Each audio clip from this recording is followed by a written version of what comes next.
and of our Founder Acharya series. Lesson 2, the Founder Acharya. Is that distance okay from the mic? Yeah, that's fine. You sound great. Okay. Lesson 2, the Founder Acharya. In the first lesson, we looked at the Guru principle, what a Guru is, why we need a Guru, how the Guru is one, how Gurus are different, and how all Gurus are different manifestations of the original Guru, the Supreme Personality of Godhead. Now, in this lesson, we'll look at the Founder Acharya, the foundational spiritual master of all Gurus and disciples in his line. So, if you remember from the last edition, the reason I have this image as the title slide of the lesson is to make the point that although Srila Madhvacharya accepted initiation, he's the personality on the right, accepted initiation and sannyas from someone named Achyuta Preksha Swami, since Madhva received the most instruction from Srila Vyasadeva, when Srila Bhaktisiddhanta made the Parampara list, you may remember it was Bhaktisiddhanta Prabhupada who made that disciplic succession list. He listed Madhva, Bhaktisiddhanta listed Madhva as Vyasa's disciple, even though Madhva, was initiated and received sannyas from someone else, because Madhva received the most shiksha, the most instruction from Srila Vyasadeva. So in the early days of ISKCON, when there were hardly any books, and finally 2 books appeared in 1968 at the end of the year, Teachings of Lord Chaitanya and Bhagavad Gita, as it is a heavily abridged edition. The devotees started writing Prabhupada letters about what they were reading, and some of the questions were about the list, the Parampara list, the disciplic succession. And one of the devotees wondered why Arjuna was not on the list. And because Arjuna is our hero. He understood the Gita. He got it. You're God, Krishna. Param Brahma, Param Dhamma. So a couple of letters in 69, I'll just give you a couple of little sound bites. In one letter, Prabhupada said, quote, disciplic succession does not mean one has to be directly a disciple of a particular person. In other words, it's not a line of initiators and initiated. Rather, and this is another complementary line from another letter, rather, disciplic succession means to accept the disciplic conclusion. That's what it really means to be in the disciplic succession, to have the same siddhanta, the same conclusion. So Prabhupada replied to the questioner. He said, so Arjuna accepted Krishna as the Supreme, and we accept the same thing from Lord Chaitanya, so things equal to the same thing are equal to each other. It's a mathematical axiom. So we're in the same disciplic succession by conclusion. Okay, so Bhaktisiddhanta, he called this list he made the Bhagavat Parampara. It's a line of people who were living the Bhagavatam. And in other words, acharyas, people who actually teach by example, who, as we say, walk the talk, practice what they preach. So the Acharya Sampradaya, Prabhupada wrote in the 10th Canto, Purport 10.2.31, the Acharya Sampradaya is strictly bona fide. Therefore, one must accept the Acharya Sampradaya, this line of examples. Otherwise, one's endeavor will be futile. Okay, so this sort of sets the stage for the emergence of the Founder Acharya concept, because it's out of this Acharya Sampradaya culture, this culture of exemplars, people who do practice what they preach. That the Founder Acharya phrase eventually emerges in our own Gaudiya Vaishnava line. So this is the first of 5 history lessons, basically, that the seminar goes through, tracing the origin and evolution of Founder Acharya. So let's take a look at that.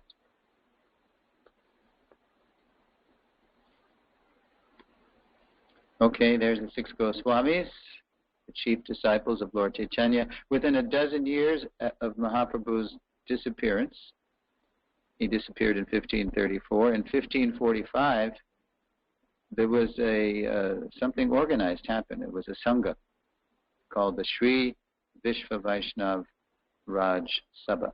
In the 16th century, after the disappearance of Sri Chaitanya Mahaprabhu, his chief disciples, the 6 Goswamis of Vrindavan, founded the Vishva Vaishnav Raj Sabha. And that means the Vishva Vaishnav Raj Sabha is the gathering of devotees who worship, quote, the king of all Vaishnavas in the world, Sri Chaitanya Mahaprabhu. This is according to Srila Bhakti Siddhanta in the Sajjana Toshini, which was a periodical started by his father. I think it went 1879 to 1904, something like that, 25-year run. So something organized happened, and that's a kind of seed of the Founderacharya concept, because Founderacharya is a complex phrase, it's a compound. Founder, English, it's kind of an organizational word. Acharya, Sanskrit, has spiritual overtones, someone who practices what he preaches. So there's the first seed of Founderacharya, right in the fact that something was founded, the Vishva Vaishnav Raj Sabha. That's 1545. Now, 1552, in this slide, there's Srila Rupa Goswami, Prabhupada, writing and weeping and in ecstasy. 1552, Prabhupada writes in the Nectar Devotion, Prabhupada's summary study of Bhakti Rasamrita Sindhu. Circa 1552, the book was finished. And in that book, both in Prabhupada's introduction to the book and later in the book, you find a philosophical seed of Founderacharya, and here it is. In his Bhakti Rasamrita Sindhu, Srila Rupa Goswami identified the fourth principle of devotional service as Sadhu Vartmanu Vartanam, which Srila Prabhupada later translated in the Nectar of Devotion as, quote, following in the footsteps of great acharyas, teachers, under the direction of the spiritual master. Prabhupada also had already written in his introduction that, quote, in our mental activities we should always try to think of Krishna and try to plan how to please him, following in the footsteps of the great acharyas and the personal spiritual master. So there's a distinction there. Most gurus are not, supermen. They're regular gurus. Even if they don't even have to be necessarily liberated souls, as we saw in the first lesson. But they faithfully repeat the message of Krishna. So in lesson 1, you may remember there is a oneness to all gurus. That's a beta aspect. And there's also a difference among gurus. There's a beta aspect. They're all one because they repeat Krishna's message. But if you remember, they differ by the roles they play in our lives, by the personal qualifications they have, and by the commitments they make to us. So that's a kind of philosophical seed of Founderacharya. The Founderacharya is, he's more than a regular guru. He's a guru of gurus. So that's 1552. Let's look at another seed that came along just 8 years later. But first I'll make an observation here in connection with this beta or distinction between great acharyas and regular gurus.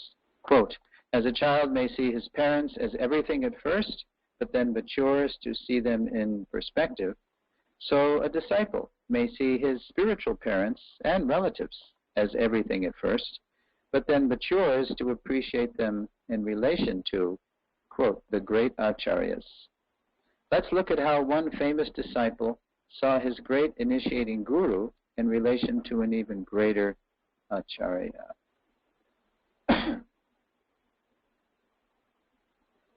Usually I have the audience read the slides, so I'm going to have to pace myself here because I'm doing all the reading.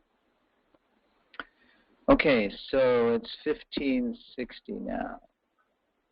And there is a depiction of Narottam Das Thakur. And hang on. And Narottam, circa 1560, he's finished his famous song collection called Prarthana. He had different song collections. Prema Bhakti Chandrika was one, Prarthana. And let's see here.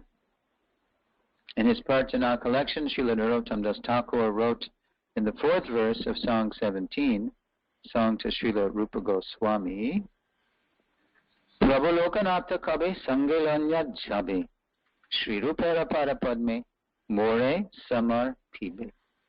Quote, when will my Lord and Master, Lokanath Goswami, take me with him and place me at the lotus feet of Srila Rupa Goswami? So, to get the full context here, we have to remember who Narottam Das Thakur's Diksha Guru was, and that was Lokanath Goswami, right in the stanza there. And we also have to realize Rupa Goswami's position in relationship to both of them. So you may remember the history where Narottam, being one of the prized pupils of Jiva Goswami, is advised by Jiva, Sri Jiva, to approach Lokanath for initiation because Sri Jiva could see that Narottam had already given his heart to Lokanath. He was really attached to him. So even though Jiva and Narottam knew that Lokanath had already taken a vow never to accept disciples, following the order of his teacher, Narottam went to Lokanath and begged him to accept him as his disciple, to which Lokanath replied, no, you know I don't accept disciples. And that was because after Mahaprabhu left this world, Lokanath was so distraught that he just kind of withdrew and made that vrat. He would never personally take disciples.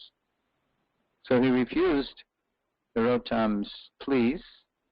But Narottam was the son of a king. He was a prince. He was born into privilege. He knew that there was some pride because of that. So he made up his mind to serve Lokanath anyway, in some menial way.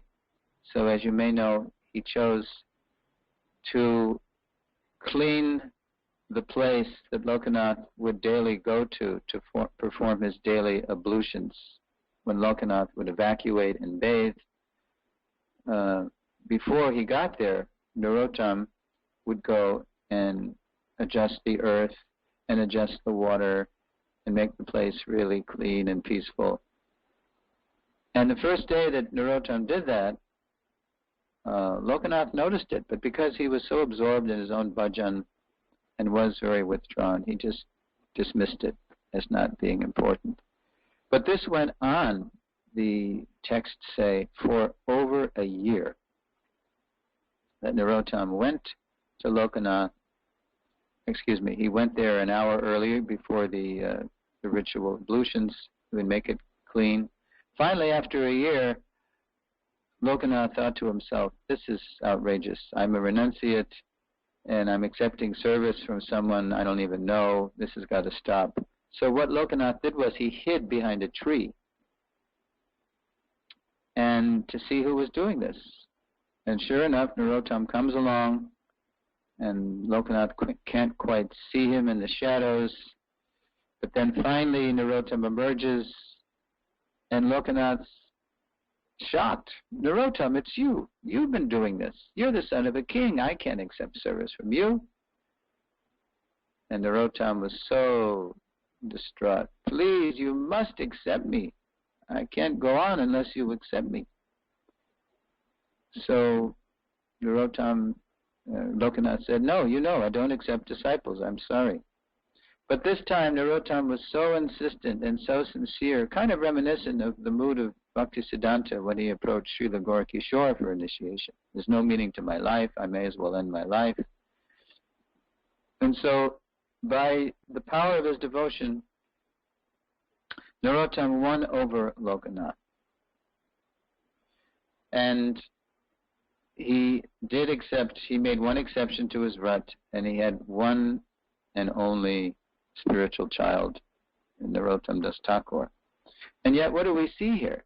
In Song 17, the 4th verse, when will my Lord and Master, Lokanath Goswami, my Prabhu Lokanath, when will he take me with him and place me at the lotus feet of Srila Rupa Goswami? Now, who is Rupa Goswami in relationship to both of them? Well, Prabhupada identifies Rupa Goswami's position in a CC purport, CC Adi 5.203, quote, Srila Rupa Goswami is described as the Bhakti Rasacharya, or one who knows the essence of devotional service. His famous book, Bhakti Rasamrita Sindhu, is the science of devotional service. And by reading this book, one can understand the meaning of devotional service. So Rupa Goswami, he is their Bhakti Rasacharya. He wasn't the eldest of the Goswamis, that was Sanatan. He wasn't the most prolific writer and organizer, that was Sri Jiva. He wasn't famous for being the most renounced, like Raghunath Das.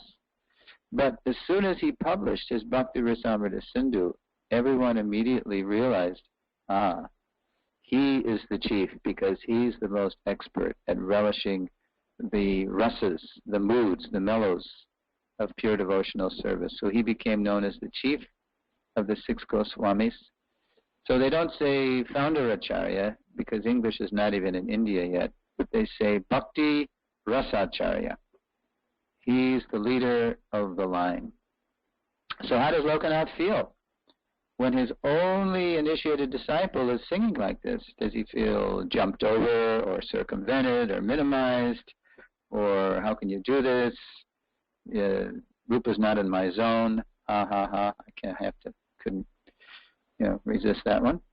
No. Lokanath knows it's his great honor and privilege of bringing his great and only disciple, Narottam, closer to their mutual Rasacharya, their foundational spiritual master of the line, the Sri Vishva Vaishnava Raj Sabha. So this song by Narottam Das Thakur thus planted a cultural seed of founder Acharya. So far we have an organizational seed, and we have a philosophical seed, and now we have a cultural seed. And all of those seeds appeared in short order. They appeared only 15 years apart, from 1545 to 1560. Now those seeds had to lie, so to speak, in a crucible of disgrace for hundreds of years, because as we know, by Mahaprabhu's mysterious will, the path of bhakti was disgraced by so many imposter, counterfeit groups. And that was somehow the Lord's plan. And we see later on in the seminar the plan behind that. It wasn't until hundreds of years later that Srila Bhaktivinoda Thakur came along to make the crowning touch, plant the literary seeds of founder Acharya. In his Bengali work, Harinama Chintamani, Srila Bhaktivinoda Thakur sowed the literary seeds of the future English Sanskrit phrase founder Acharya in Chapter 6, Disregarding the Guru. And here are the seeds. Okay, so this is Harinama Chintamani. I'm going to just get rid of that. Okay. Harinama Chintamani. The Thakur, he single-handedly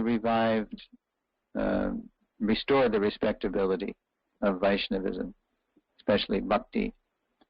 And he convinced the Bengali aristocracy, at least, to take a fresh look at their own tradition, not believe the British propaganda that their religion, their philosophy, their way of life was inferior, to take a fresh look at Mahaprabhu's life and teachings, which the Thakur finally found. He found a copy of CC, not even in Bengali, he had to translate it in Orissa, in Oriya language. So the Thakur single-handedly revived the good name of Vaishnavism. He reached out to transcendentalists in the West. He was a super guru. He wrote 100 books, some in Bengali, some in English, some in Sanskrit, some in Hindi. And he envisioned the whole Hare Krishna movement. Prabhupada said that Bhaktivinoda was the pioneer of the Krishna consciousness movement in the modern world. But he knew he didn't have time to manifest it. So one of the last books he wrote, though, was this Harinama Chintamani, the glories of the touchstone of the holy name. I'm just going to give you the seeds here. It's from chapter 6 of Harinama Chintamani. It's called Disregarding the Guru. It's all about the 10 offenses. And there's a lot in there about the relationships between different kinds of gurus. So here are the seeds. Sampradayar Adi Gurur, Bengali. The original guru of the Sampradaya. That's like Lord Brahma in our line. Shiksha Guru Pratishtita. A Sampradaya is instructing gurus. We always talk about the Purva Acaryas, the previous Acaryas that Prabhupada would refer to all the time to lend authority to what he was saying. And here's the crucial one. You'll see later in context. Adyacharya Yini, one who is the original Acharya of a Sampradaya branch. Okay? There's a connection there between someone who's empowered to start a branch of the Sampradaya and those Adi Gurus who appeared at the dawn of time. Guru Shiromani, the crest jewel of all the Gurus. Okay, so the Thakur did write this in Bengali, and only recently it's been made available in English. Only the Bengali Vaishnavas mainly knew what he was writing about. So he didn't have time to manifest the movement, so he prayed to the Lord to send someone from his personal staff, he said. And, of course, that person showed up as the fourth son of Bhaktivinoda and Srimati Bhagavati Devi, as Bimal Prasad Dutt, who later became Srila Bhaktisiddhanta Saraswati Thakur, who started to actually make a mission, manifest something in three dimensions. So in 1927, yes, Srila Bhaktisiddhanta, depicted on the cover of the Harmonist there, reinvented the Sajjana Toshini that his father had been publishing in Bengali as the Harmonist. It's a kind of free English translation of Sajjana Toshini. Looks like the first issue there, it says number 1, but volume 25. The first English edition appeared in June 1927. Looks like an annual to May 1928. So the English Sanskrit phrase Founder Acharya first appeared in the Harmonist, the English journal of Srila Bhaktisiddhanta Saraswati Thakur's Gaudiya Mat. And here it is. It wasn't in that 1927 issue, it was rather in the October 1930 issue. You see in the first sentence there on the left column. The Gaudiya Mat is also identical with its founder Acharya. And if you read down, it talks about how he's really the life and soul of the mission. Everyone's like the limbs of his body. Everybody has to be submissive to him. He's the head.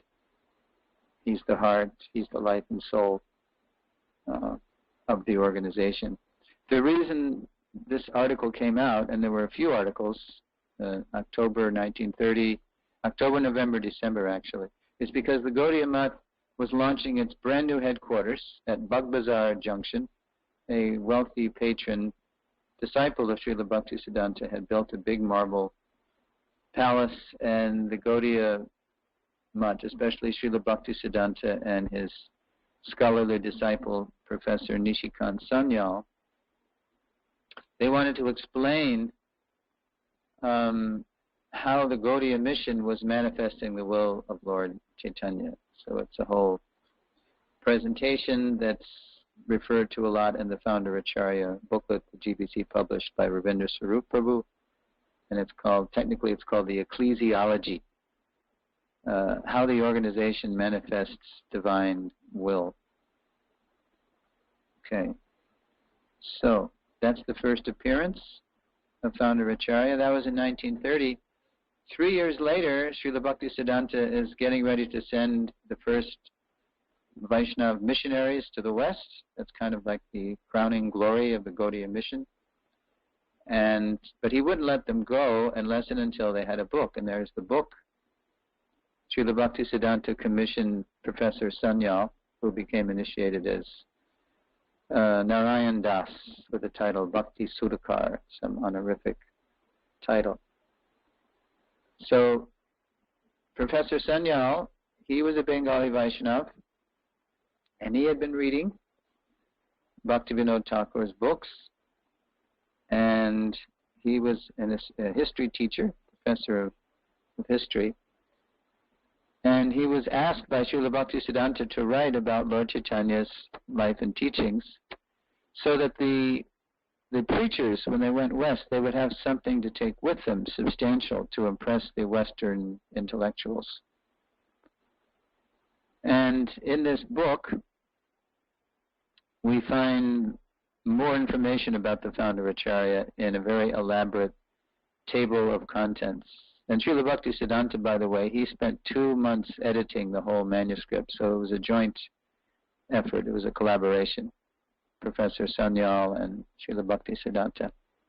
So here is the information more about Founder Acharya. Quote, the systems of Sri Vishnu Swami, Sri Nimbarka, Sri Ramanuja, and Sri Madhva are connected with the ancient times by their recognition of the remote authority of the eternal ancient teachers, namely Lakshmi, Brahma, Rudra, and the 4 Kumaras, respectively. So in his writings, Bhaktivinoda had implied a connection between those primeval masters who appeared at the dawn of time, the Adi Gurus of the 4 lines.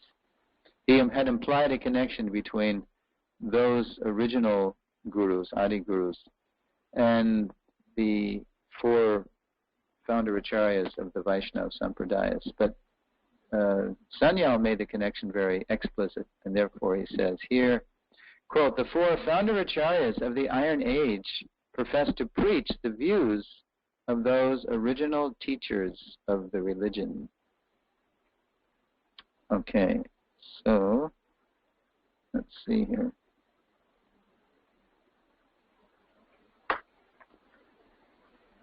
Right. Let's see how that looks. Yeah. Okay. So there's the graphic. There, of course, is the top row going across. Those are the 4 Adi Gurus of the 4 Vaishnava lines. And then going down from each one, you see their super empowered representatives in our Kali Yuga. So Lord Shiva is powerfully represented in our Kali Yuga by Sri Vishnu Swami. Then the 4 Kumaras, powerfully represented by Sri Nimbarka. Goddess Lakshmi, most prominently represented by Sri Ramanuja, and Lord Brahma by Madhva.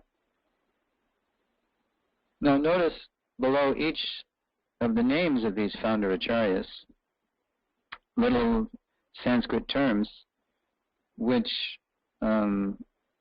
refer to their philosophy. And the philosophy connected with each Founder Acharya identifies a particular aspect of the relationship between the Lord and his energies. Now, Bhaktivinoda Thakur, besides writing Harinama Chintamani and many other books, he wrote a famous book called Navadvip Dham Mahatmya, which is quite a visionary work because it's Bhaktivinoda Thakur's vision of Lord Nityananda giving Sri Jiva Goswami a guided tour of Navadvip, which is very extraordinary. And in Navadvip Dham Mahatmya, Bhaktivinoda describes how Lord Chaitanya actually appeared to each of these four Vaishnav founder acharyas. And he's foretelling to each one of them his own advent and mission later on. All those four Vaishnava acharyas, Vishnu Swami, Nimbarka, Ramanuja, Madhva, they all appeared before Lord Chaitanya. So Bhaktivinoda says in Navadvip Dham Mahatmya that Lord Chaitanya went to each one of them. He manifested himself.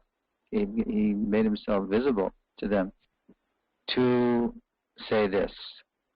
From Madhva, the Lord said, he would accept Madhva's complete defeat of the Mayavad philosophy. You see Madhva on the far right there with his fingers together, two fingers indicating that there's two.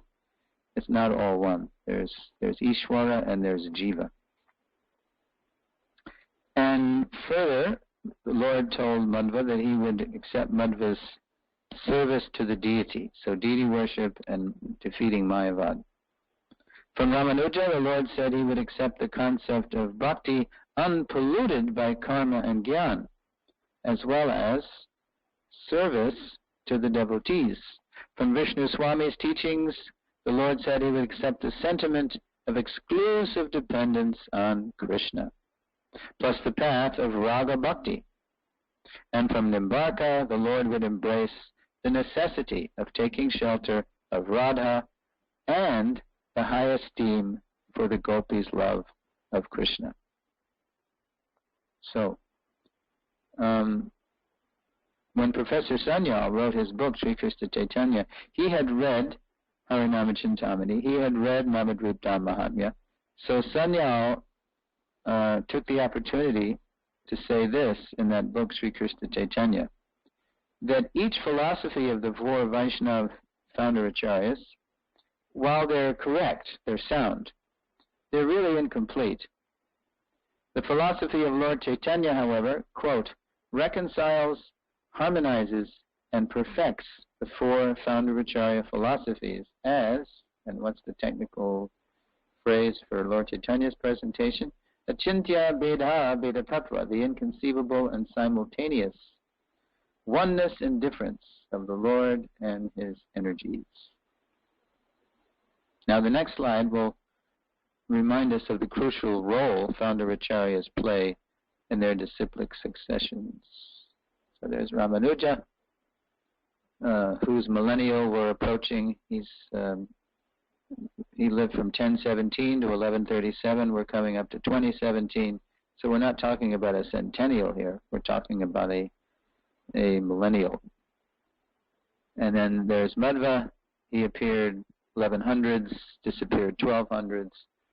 So how have these lines gone on so well over the centuries? Well, they keep their founder acharyas front and center. For example, if you go to Sri Rangam and you meet a serious Ramanuji, he might say, Adiyan Ramanuja Dasan. I, quote, I am your servant, the servant of Ramanuja. And it's the same in Udupi, where Madhva has the seat of his sampradaya. Everyone is identifying themselves as Madhvites. And they love their initiating and instructing spiritual masters, because what do those swamis do? They enrich, enhance, and deepen their foundational relationship with Madhva and identity as Madhvites. So for ISKCON, we may note with profit how the Ramanujis and Madhvas have survived and thrived over the centuries by keeping their founder acharya as their core identity and foundational relationship. So let's look now, we're approaching the end of the lesson, at those founder acharya literary seeds sown by Srila Bhaktivinoda. Let's look at them. Let's look at those seeds in full bloom the full glory of the translated verses, and here's how they sound. Quote, one should first of all accept the instructions of the Sampradaya Radiguru, the original guru of the Sampradaya, and behave accordingly.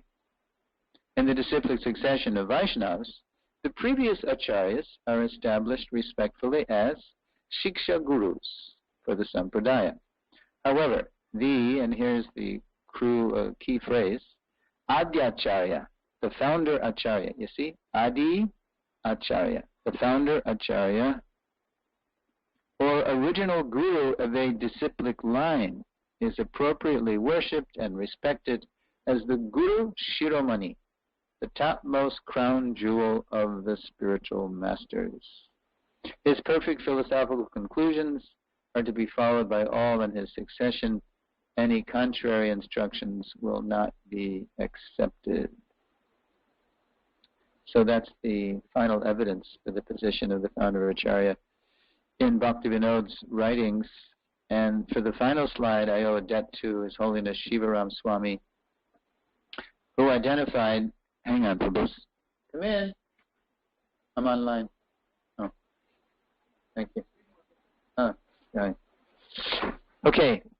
Shivaram Maharaj, he identified symptoms of a founder Acharya in Harinama Chintamani. He studied it a little bit in depth. And so I owe it to Maharaj for identifying these symptoms. So we're going to just end the lesson by taking a peek at these symptoms and how it makes his position topmost. Possesses great spiritual strength. And just like we say in English, love can move mountains. What to speak of the highest levels of prema, what can be achieved with Krishna's help, responding to the high levels of prema of his devotees. So it possesses great spiritual strength. And we are approaching the next lesson, which is Srila Prabhupada, our founder Acharya, so we may remember how Prabhupada manifested such great strength, non-stop preaching for 12 years, just inconceivable at an elderly age, something I'm not, I could not imitate. All right, his teachings take precedence over all others and are compulsory for his followers. So precedence is a little tricky because it's not that a founder Acharya pretends to be surpassing the previous Acharyas, but by their mercy, he's being empowered by them, he knows, to give everyone access to them. It's through his lens, it's through the lens of the founder Acharya that we see all teachers and teachings. So that's why his teachings are the main thing. They're compulsory for his followers. All right. And holds a unique post, one of a kind. You don't replace a founder Acharya. You simply carry on the parampara, you initiate and you instruct, but you don't replace the foundational spiritual master. And so sometimes when I say that, some people complain, oh, you mean, Sureshwar, that there can never be another Nityasiddha, Mahabhagavat, Shaktivesh, Avatar. No, it doesn't mean that at all. It just means that if people like that do appear, say in Prabhupada's ISKCON Sangha, if they're real, they won't try to replace Prabhupada, but they'll just do amazing things. They'll be so empowered to do such amazing things that they'll be, as we say, self-effulgent. It'll be obvious how great they are, and they will want to follow the vision of Srila Bhaktivinoda, Bhaktisiddhanta, our Prabhupada, that the way we can do big things is by working together and manifesting the vision of the founder Acharya. So unique post. He's never replaced. He's simply cooperated with. Is the Acharya or leader of all Vaishnavas even when physically present? It's no small thing to be, as they say, a legend in your own time. And usually it is just that, kind of a myth.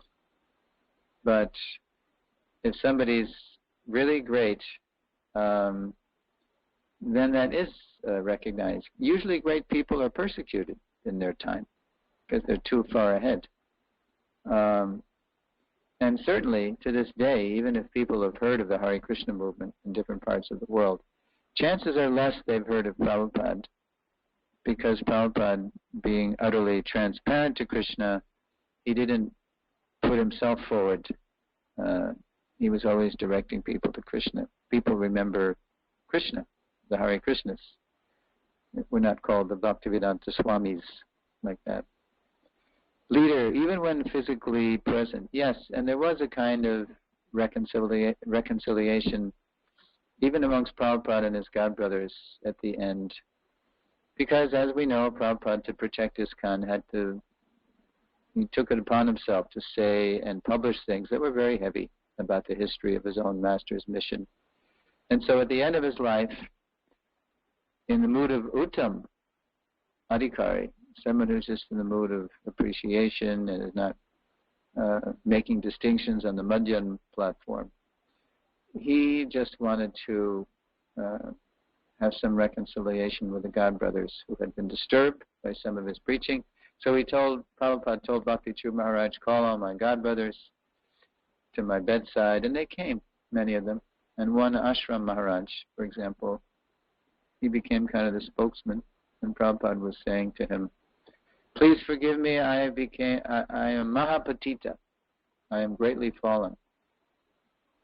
And Ashram Maharaj said, oh no, you're Mahapatita Pavana, you're savior of the greatly fallen, you saved so many.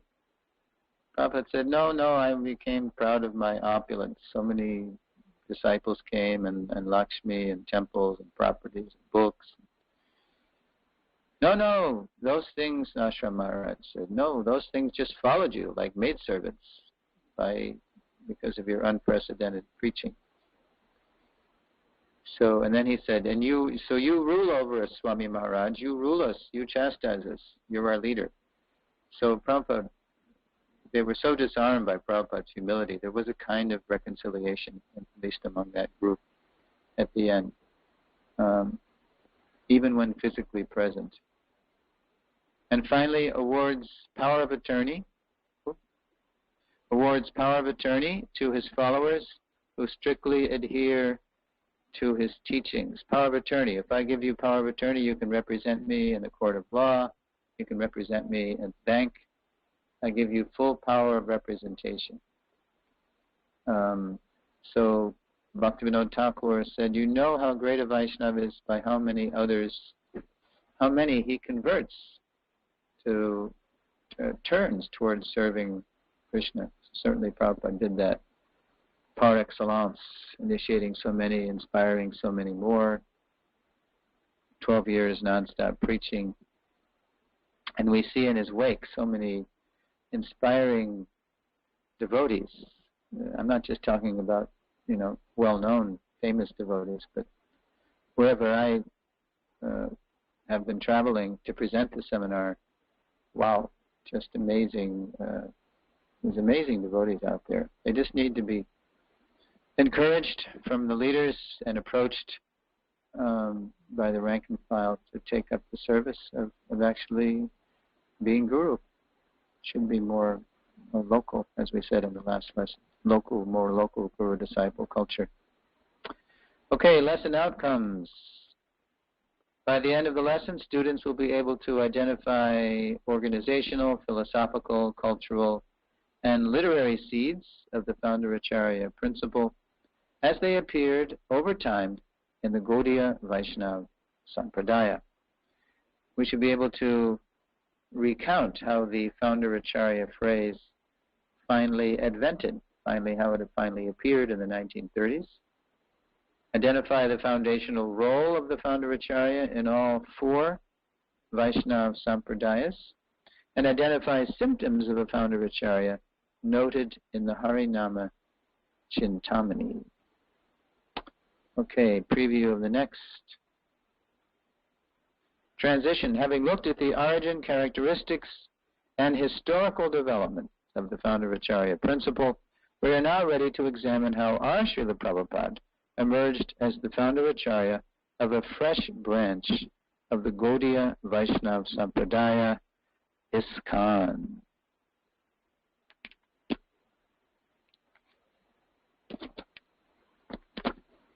Okay, Ramananda Prabhu, I'm going to take a swig of water here, and if anybody has any questions or comments.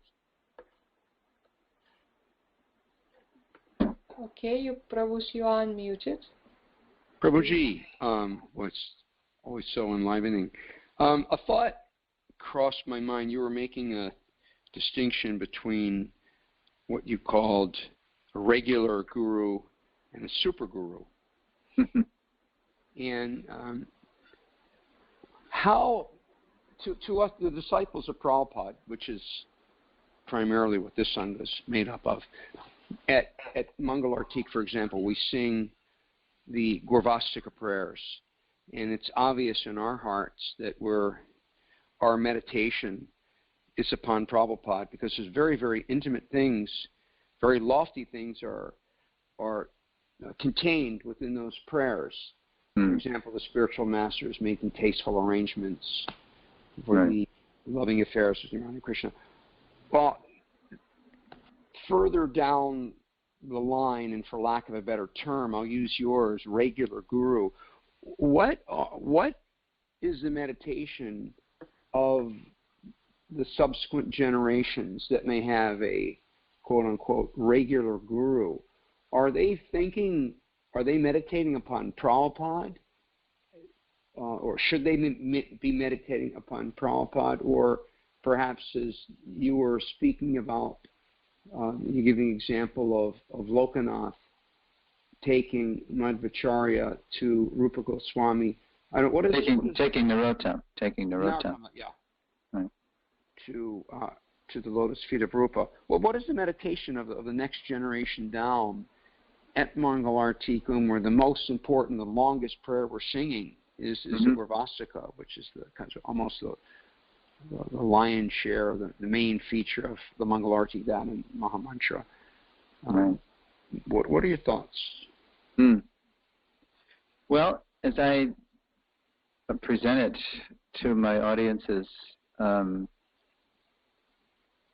my identity, for example, is not that I'm Prabhupada's initiated disciple, which kind of raises an eyebrow. No. My identity is... That's a great point. Go ahead. That's good. Point. It's that I'm his instructed follower.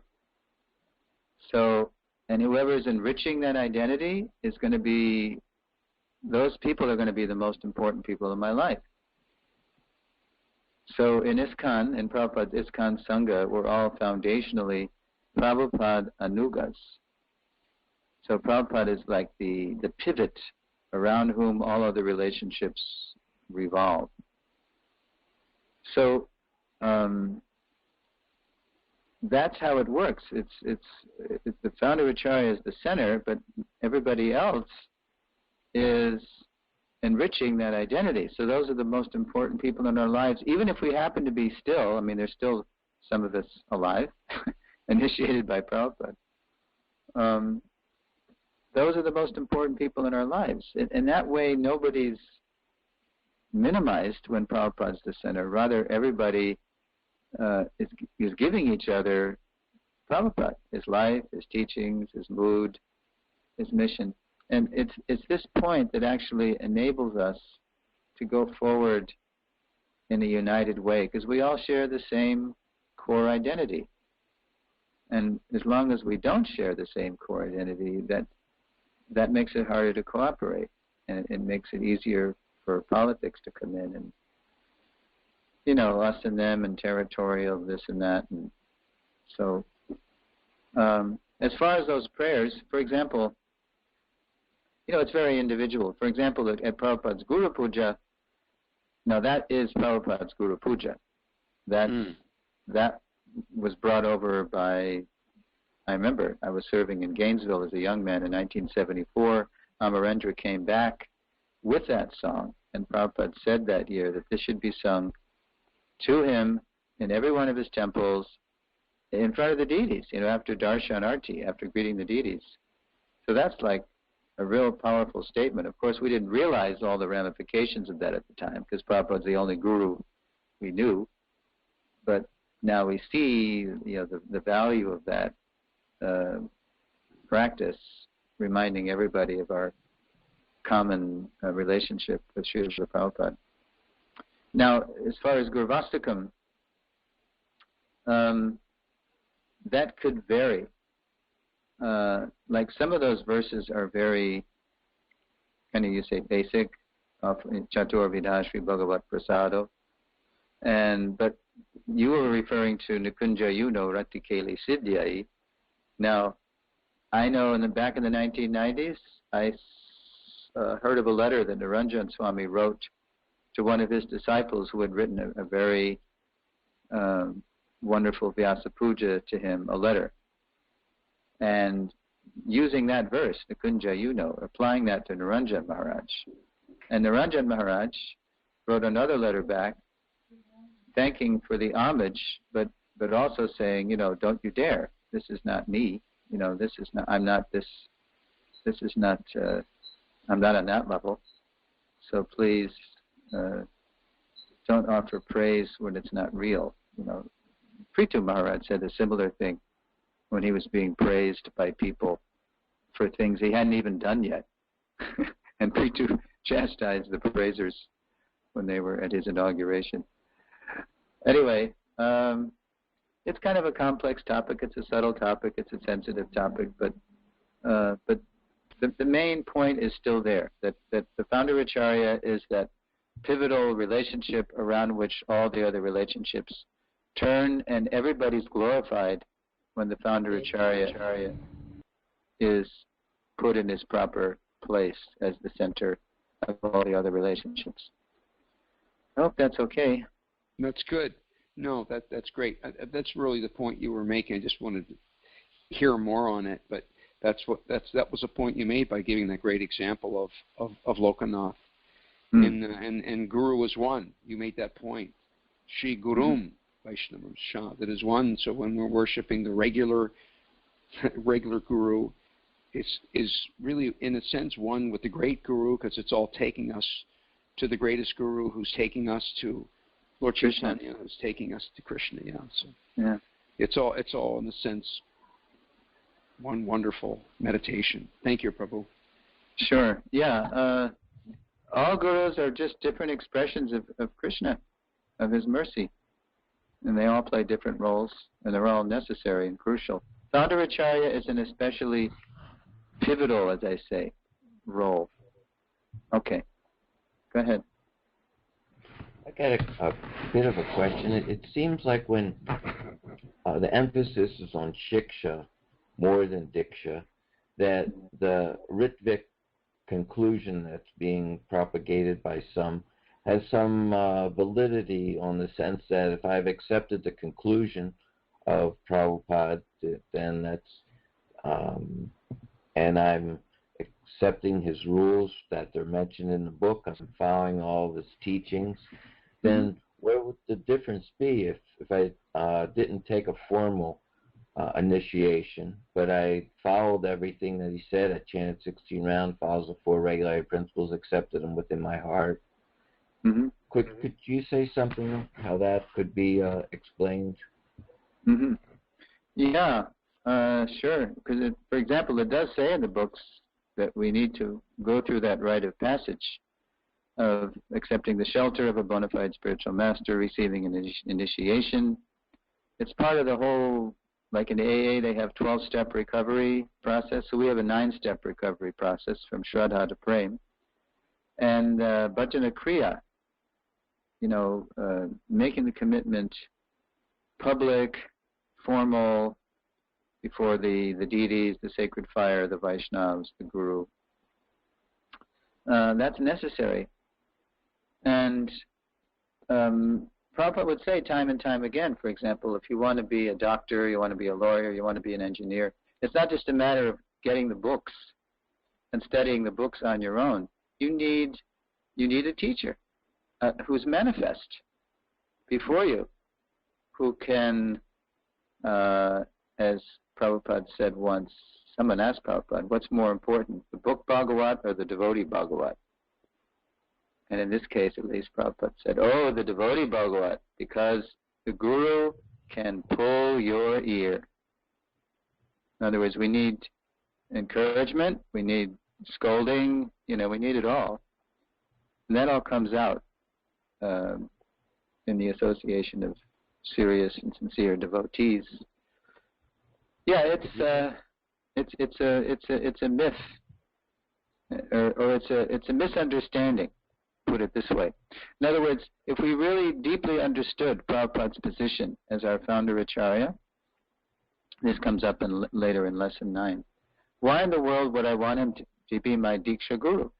I've already got him as my founder Acharya, as my core identity, core relationship. Why would I want him as my initiating spiritual master? Initiating spiritual master is required, but we already have our identity as Prabhupada Nuga. Because why do we do that? Because we put this kind of narrow spotlight just on the Diksha Guru, who's a crucial person, but he's not the founder Acharya. Go ahead. I was just noticing, for the most part, the second generation, the devotees who have taken initiation from Prabhupada's disciples, the ones that I see follow the same programs that Prabhupada's disciples follow, and they usually don't get their ears pulled or have much association with their spiritual master, and it appears that they're going through they get all the same association that everybody else does. They come to class, they hear, they associate, and more or less they're either Prabhupada's disciples or their own godbrothers or godbrothers of other second generation gurus. They get instructions from them too, and it's hard to see any difference on practical level. Of course, what you say is right. Of course, we accept that, but I'm just saying on a practical level, we see that some of those kirtanyadis, the ones who go around just chanting all the time, some of them are held at great esteem, and they may not even be initiated at all either. But yet they're following everything, they're accepted at everything. So is it something subtle? Because once you accept the instructions, you go through that anartha nivritti stage. As soon as you accept, I'm not going to break these regulator principles. And even if you do have a spiritual master, it doesn't seem like it stops somebody from breaking them. They still can. But it seems more on just a practical level. If you've accepted that and you're following it, the result would come. So is it something mystical or is it something practical? Well, all I can say is that the guru-disciple culture really is, when it's completely developed, it's very local. Like you say, people aren't getting their ears pulled or whatever. I mean that's one way Prabhupada put it like that. In other words, we all need to be accountable. We're all on the path, but to really make advancement, as you'll see later on in the lesson, we need to be in association of devotees, as Rupa Goswami, you'll hear him say, who are pure, more elevated, and realized, because it's in that kind of sangha of serious and sincere devotees that we really get inspired to make advancement to another level. I don't know if I can go any further with that, but we need to have very close relationships with people that we would rather die than disappoint. So maybe, okay. Madan, you want to add something more to that, Madan? No, I was just thinking, that their mood, some of the ones that I've talked to, because now they're not so much prevalent where they're outspoken, because then it calls attention to themselves, but they're like in the background a little, and they're saying, well, the main thing is to be connected to Prabhupada and to follow them, and the people, they have an initiation ceremony, but they say we're just representing Prabhupada to connect you to the disciplic succession, that actually he's your real connection to Krishna, and I'm just acting as a priest to do the ceremony. Well, that is the Ritvik idea, that he's just a ceremonial priest. But a regular guru, that's an ongoing, that's a parent. That's somebody who's involved. You remember from lesson 1? There's different roles that gurus play, and there's different levels of commitment they have. So, it's not just a ceremonial priest. And don't be confused by, I've heard regular gurus use that. I'm just initiating you. It doesn't mean that you're Prabhupada's initiated disciple. But again, that's beside the point. The point is, you're right, foundationally, we are Prabhupada Nugas, but we still need those manifest relationships to help us advance on the path. And if we don't necessarily have that, if it's too much, fly in and fly out, then we need to do something to make it more real and tangible. Like you say, was it mystical? Is it, I can't put my finger on it, but Prabhupada, in lesson 1, you may remember Prabhupada's statement, we require many millions of gurus. So that's how the guru-disciple culture actually works. It's a very local thing where there's a lot of interaction, but we don't have that yet in ISKCON necessarily. Sometimes it happens, but... and then sometimes you hear a question about karma, that when you get initiated, your spiritual master frees you from your karma by giving you activities that don't produce karma, which are a part of the engaging in devotional service, the Yasha Prasada, Bhagavad Prasada, that if you're pleasing the spiritual master, those activities are under the internal potency, not the external potency, so they're not going to produce another material body. So with the Ritvik, I don't see exactly what that line would be, except that the activity itself we know is pleasing. If you're following Prabhupada's directions, of course he says take initiation. If you're following the directions of the scripture and acting only to please Krishna, then where would the fruit of activity be in that? Mm-hmm.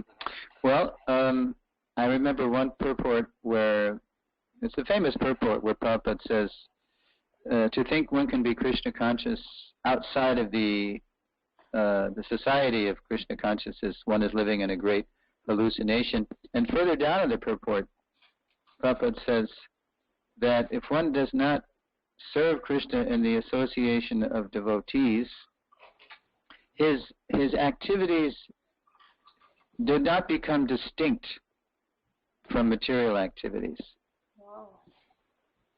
In other words, we can imagine that we're doing devotional service, and we may be doing devotional service, but because it's mixed in with material desires, which don't get really purified out with the right association, we kind of just circle our attachments. So that's a nice point. That does make sense. That's the hallucination. You can. What's the thing for the impersonalists? They think that they're liberated. Vimukta manina, right? Yeah. Thank you. Okay, that's about as far as I could take that one. But just know that there's no need to illegally, upasiddhantically crown Prabhupada the perpetual Diksha Guru when we already have him as the founder Acharya. And that comes up later on in the seminar. Okay, go ahead. Kundita Mataji has. Go ahead, Kundita. Oh, okay. Hare Krishna Prabhu. I think you just answered my question. I think. My question is, the Ritvik devotees say they only want to have Diksha initiation from Prabhupada because they witnessed so many fall downs of the later regular gurus, and they want someone who is infallible. Right. So what do we? Do you have well, any thoughts or comments on that? Sure. Yeah. Fall downs are not something ISKCON invented. If you look in the writings of Shiva Goswami, Bhakti Vinod, Narahari Sarkar, they bring up, what to do if your guru goes astray. What do you do? In Jaiva Dharma and Bhakti Vinod, and I think in the Sandarbhas of Jiva Goswami, in Narahari Sarkar, there's a book called Sri Krishna Bhajanamrita. So it's not something that it's an ISKCON phenomenon. No, this is going on in the time of Lord Chaitanya. So what is our warranty, so to speak? What's our guarantee? Right, in ISKCON. Well, as far as I can see, it's the collective association of devotees. And I think I'll just end the lesson by telling the story that I very often do tell to illustrate the point of going ahead and taking initiation. It's the story of the lady who would prefer to remain anonymous because she doesn't want to be, famous. She just wants to be a simple devotee and not be famous for a story. So the story I tell is that the lady, and I knew her story, so I asked her if I could use it. She said, yeah, fine. Just just keep me anonymous. Okay, so she read Prabhupada's Gita in 1987, was inspired, she was thrilled, and then she was mortified, too, to find out that the author, whom she wanted to meet, had passed on 10 years earlier in 1977. But she was so inspired by Prabhupada's Gita as it is that she decided to participate in his ISKCON Sangha. So she did. And then in 1991, 4 years later, lo and behold, as fate would have it, she ends up marrying a direct disciple of Prabhupada. And she's smart. She's a teacher. She was a teacher before she came into ISKCON, and she keeps reading Prabhupada's books. And she. Oh, now I'm hearing myself. Uh-oh. Okay. All right, good. She knows right in Prabhupada's books that she's supposed to take initiation. So she starts corresponding with a leader who inspires her, and the leader says, well, I'm not so much initiating anymore, and anyway, you're already married to a direct disciple of Srila Prabhupada. Why don't you just take shelter of your husband? So she said, she was discouraged. She thought, I really like this person, I like the mood, giving me Prabhupada, and so she just decided to do what the leader said, and this was in the early 90s, and then the 90s went on, and ISKCON is going through its traumas and its dramas and betrayals, and along with other good stuff too. The centennial happened. That was a landmark year. Now I'm hearing myself again in the background. You have to turn off your, whatever you got to turn off. I'll mute him. Okay.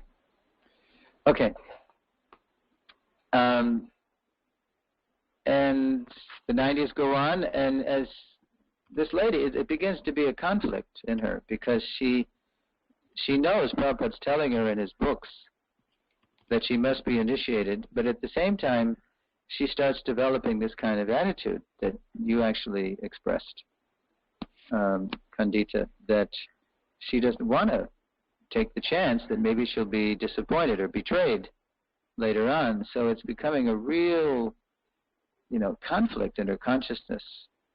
And then Y2K comes. If you remember Y2K, it came and went.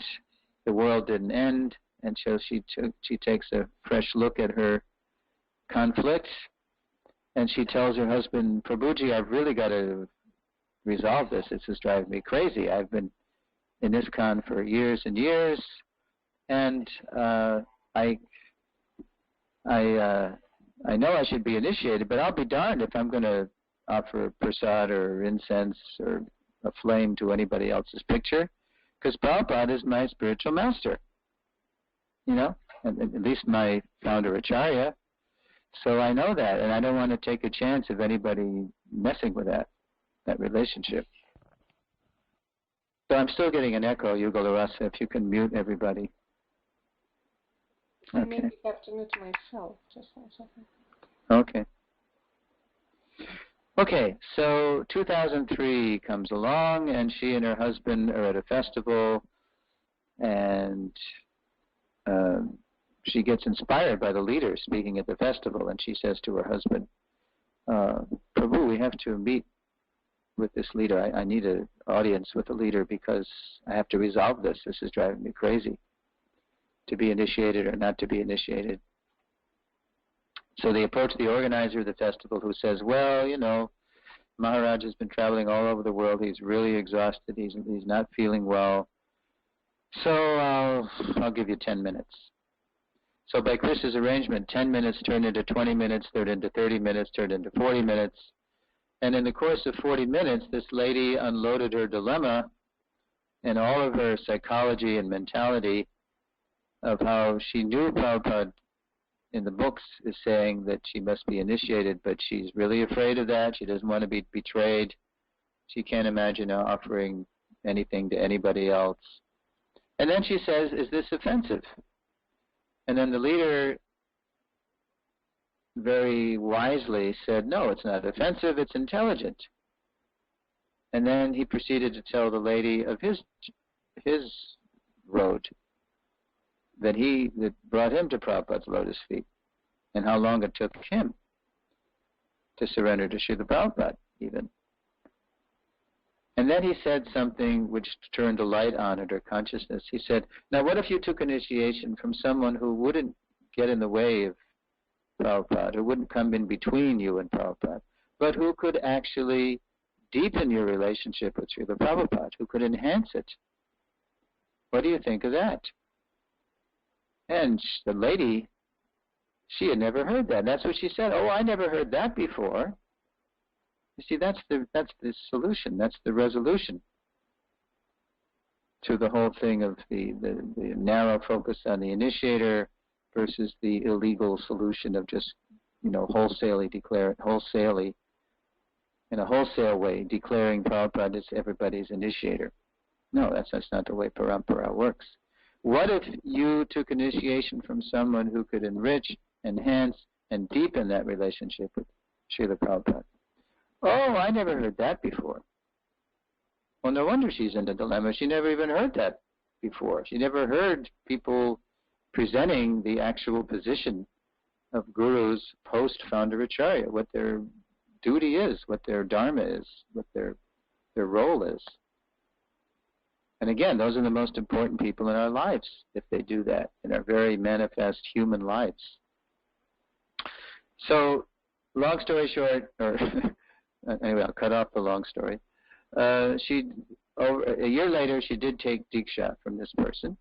That was in 2004. And then in 2011, when I solicited the story in writing, she wrote it down, and she said to me in the email, she said, and by the way, in the 7 years since I've been initiated by Maharaj, not only has he kept his promise to enrich my relationship with Prabhupada, but now because of who he is and the way he is, he's also taken his place in my heart at the lotus feet of Srila Prabhupada. And I said, yes, that's great. That's parampara. That's the way it works. The founder Acharya is the pivot, and all other relationships turn around that. And if we're being enriched by those relationships, they're healthy, they're good, they're vital, they're crucial. Thank you, Prabhu. Okay, sure. That was great. Yeah, that's the ultimate. And we probably know people, I know people for 30 years they haven't taken initiation because they're hung up on that point. But it's due to a misunderstanding of the relationship between initiators and instructors and the founder Acharya. He's the pivot. One last question. That sounded wonderful. Is that like legislated or something that all the initiating spiritual masters accept and try to emulate to that degree? Or well, is it something that was just this one particular one did? It's stories, it's histories like that, and it's the work of the committee. I've been privileged to participate in, the Prabhupada's Position Committee, that has prompted, our governing body to come out with these Founder Acharya resolutions.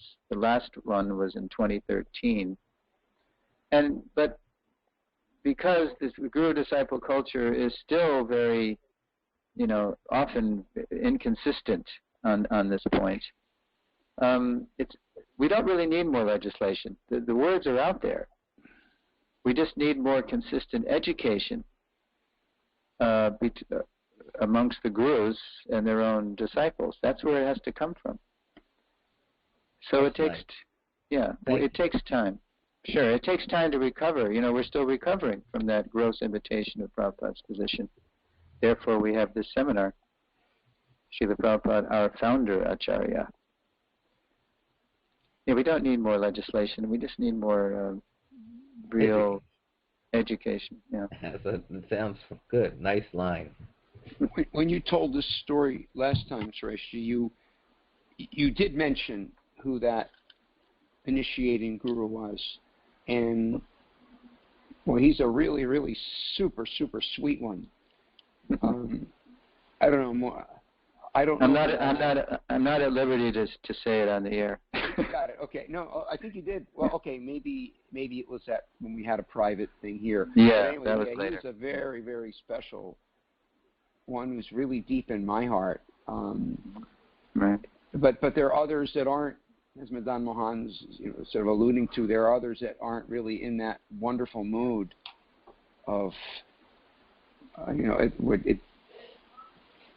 one extreme there is the zonal guru, the horrible experience we had in the past. That the focus is all on that initiating guru and very much eclipsing Prabhupada, which is obviously what your mission is so much about.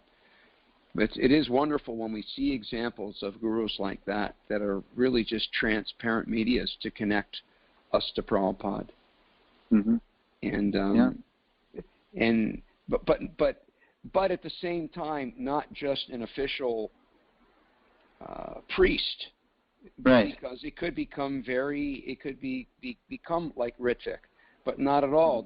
That particular guru, and I'm sure there are many, I just happen to know him the best, becomes for the disciple incredibly inspirational, but definitely not stopping there. It's definitely always glorifying and connecting to Prabhupada, which is how it should be.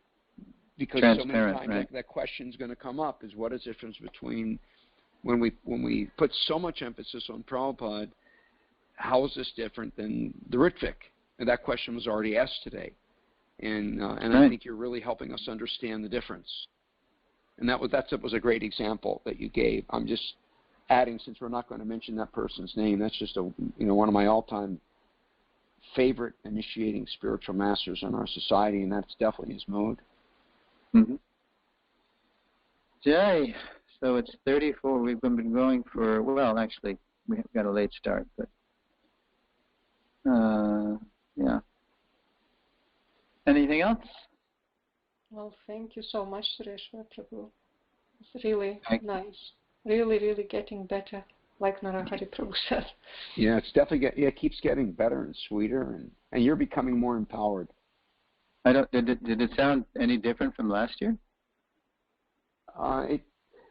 Yes and no. It's the same message. It just gets clearer, and you become more empowered, and the message is the same, and it drives deeper every time in my heart that I'm understanding it more and more. It just takes me closer to Prabhupada, these seminars, and help me understand the focus of where ISKCON should be, what the goal is. It's wonderful that you're becoming more empowered, and therefore the message is going deeper in our hearts. And we, as everyone's saying, we're very grateful for these seminars. Oh, thank you for the encouragement. Prabhupada's mercy. Okay, Yugla Rasa, Ramananda is with us, or? He's driving, and I'm not sure if he's right now. No, he's cut off again, going to Pune. Going through a tunnel? No, he's on a big island going to Kona, taking Judge Jagadish Prabhu to airport. Oh, okay. All right. Okay, so tune in next Wednesday it's noon my time here in the East Coast and 6 a.m.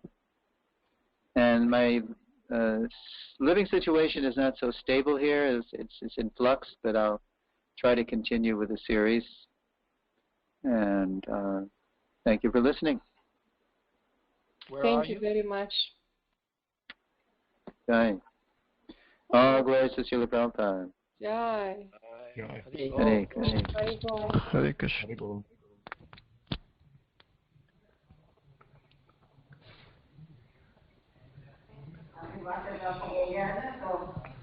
लोग मतलब उससे डाल रहे हैं तरह तरह की बातें